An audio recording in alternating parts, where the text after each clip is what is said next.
Occlusal canths.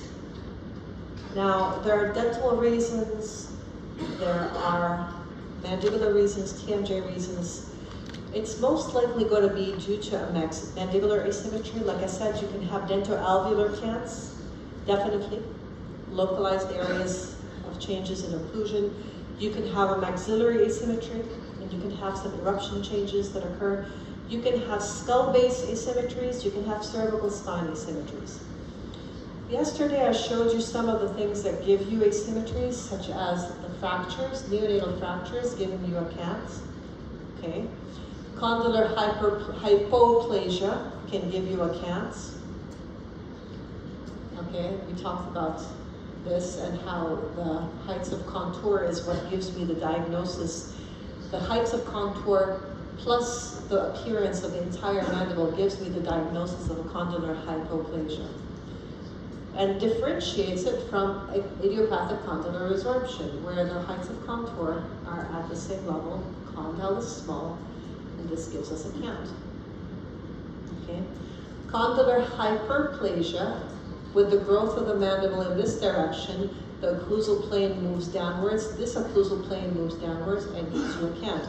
Notice the alveolar process here and the alveolar process here, okay? This is an adaptation because the teeth are going to move into the space that's created by the mandible moving downwards, moving the lower teeth down, okay? All right, so now let's talk about molar subdivisions and the occlusal canths. This is very interesting, this particular case, okay? So look at this case. We have an asymmetry. We have a shifting of the mandibular dental and osseous midline towards the patient's right side, okay? When we look at the side view, we see that the teeth are edge to edge. We see a class 3 molar relationship, and we notice that we have a double line here, okay? If we look at the level of the gonial angles, they're pretty much at the same level. It isn't one longer than the other. So what's happening here?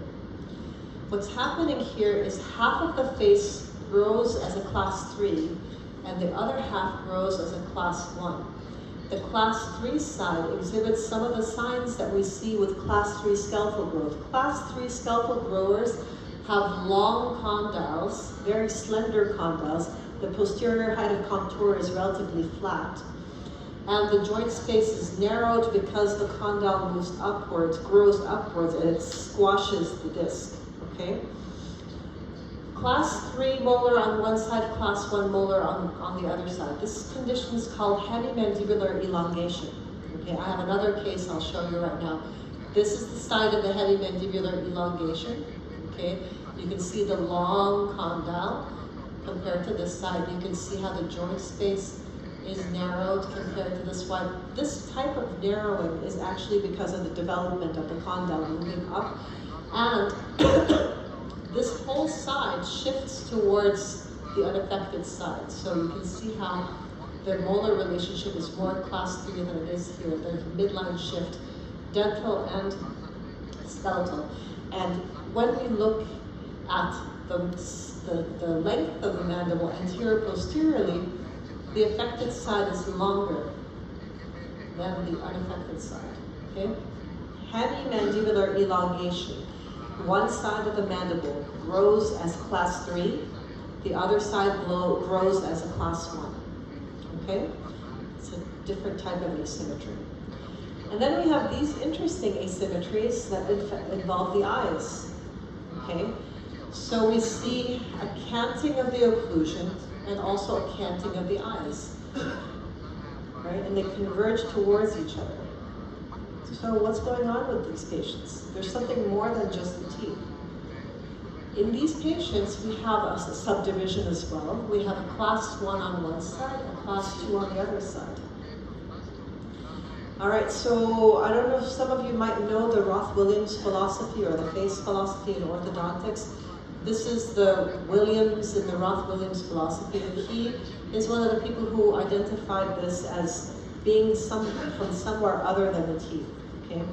And he talked about there's an eye level discrepancy, there's an there's a dental discrepancy, there's something going on here that I can't explain just by looking at the teeth and the maxilla and the mandible. And the explanation for this comes from studying outside of the box, okay? Studying in fields that are not dental, which is like something that I love to do. I study chiropractic, I study osteopathy, I study medical radiology, I study the different disciplines of dentistry, and I try to understand, I study yoga, of course, and I try to understand the human condition through the eyes of different people, okay?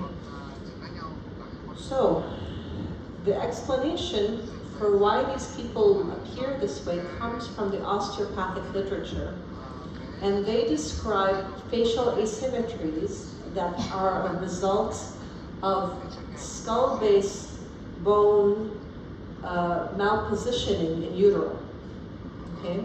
So while the baby is still in utero, he develops, like later in the stages of the fetal development, the head can be crammed inside the uterus. Maybe he's positioned this way. Or maybe the birth itself is very difficult, so the head comes out malformed, okay? Maybe there is an induction, the induction of labor, okay? Even a cesarean, where the baby is taken out without allowing the baby to go through the birth canal, this can also precipitate a malformation of the skull bones, or a malformation of the position of the skull bones, okay? A repositioning of the skull bones, okay? So, now, the patterns that they describe are very similar to what we see in our clinics, okay? And the understanding of these patterns comes from knowing about this suture right here, which is a spheno-occipital synchondrosis, okay? So spheno-occipital synchondrosis is what's going to help us decipher why these patients have this asymmetry, okay? Let's take a look and see. This is the sphenoid bone, and this is the occiput, and this is the spheno-occipital synchondrosis, okay? In the osteopathic literature, this condition is called a side bend rotation. They call it a cranial strain or a distortion, a change, okay, of the position. So the side bend rotation looks like this. This is what the underside of your skull looks like if everything is aligned perfectly. All the midlines are aligned, all the skull bones are symmetric, right and left. The teeth are in class 1 occlusion, okay?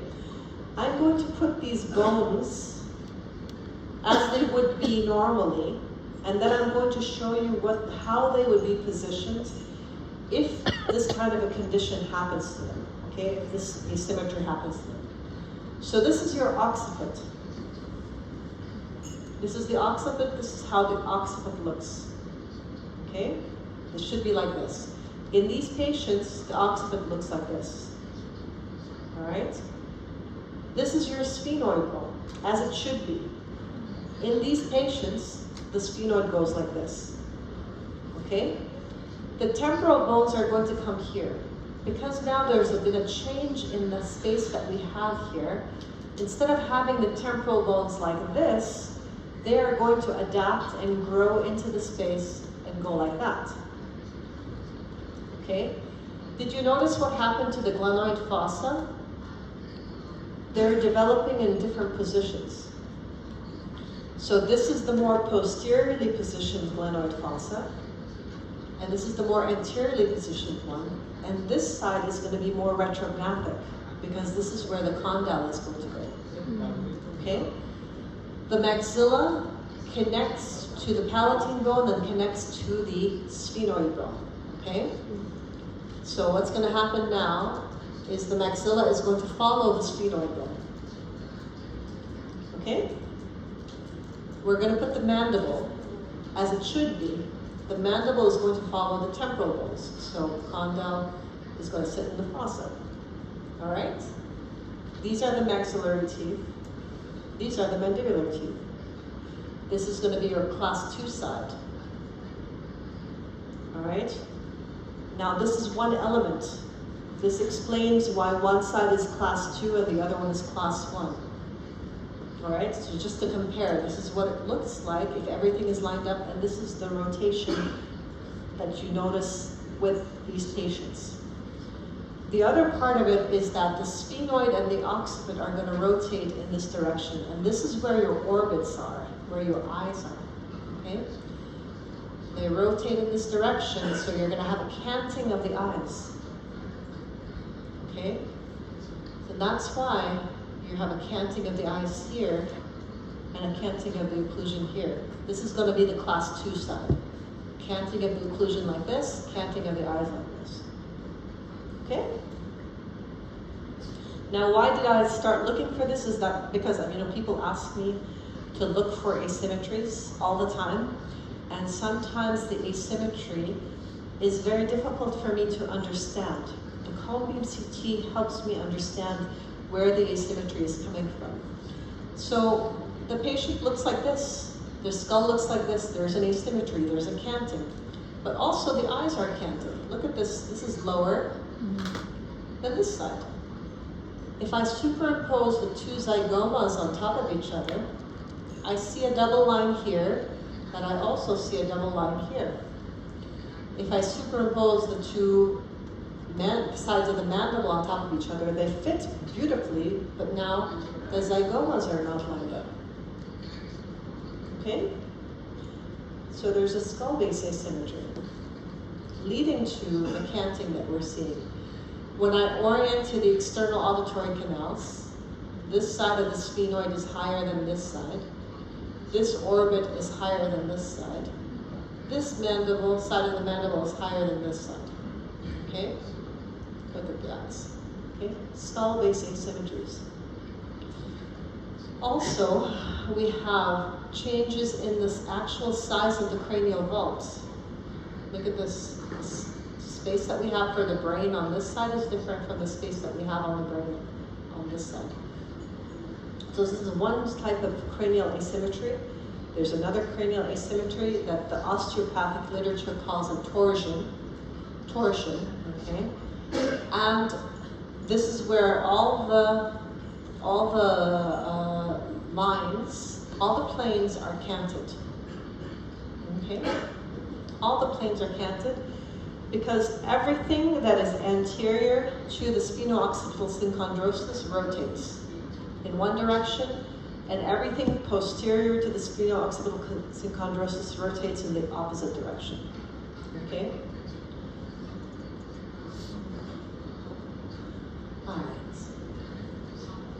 So the sphenoid is rotating in one direction, the occiput is rotating in the other direction, just like this, okay? And this results in the entire face being canted. So when I orient to the external auditory canals, I can see the eyes are canted, I can see that the mandible here is higher than this side, I can see the canting of the occlusion, I can see the sphenoid being higher than this side, I can see the maxilla being higher than this side. You see? This is coming from the spheno-occipital synchondrosis. This is developmental. This is not something that you can fix. You can't fix this orthodontically. And you have to be able to identify an asymmetry that you cannot fix so you don't go chasing after it. Okay? Because it will not be fixed or just orthodontically. Now, with these patients who have these skull base asymmetries, you have to keep your eyes level to the horizon so you can see. So if your skeleton is moving you this way, and you have to always fight it to keep your eyes level to the horizon and your ears level to the horizon to keep you in balance, there's going to be a muscular imbalance. The muscles are going to be tight on one side and then loose on the other side. There's going to be a higher risk of myofascial pain, okay? And also you can have cervical spine reasons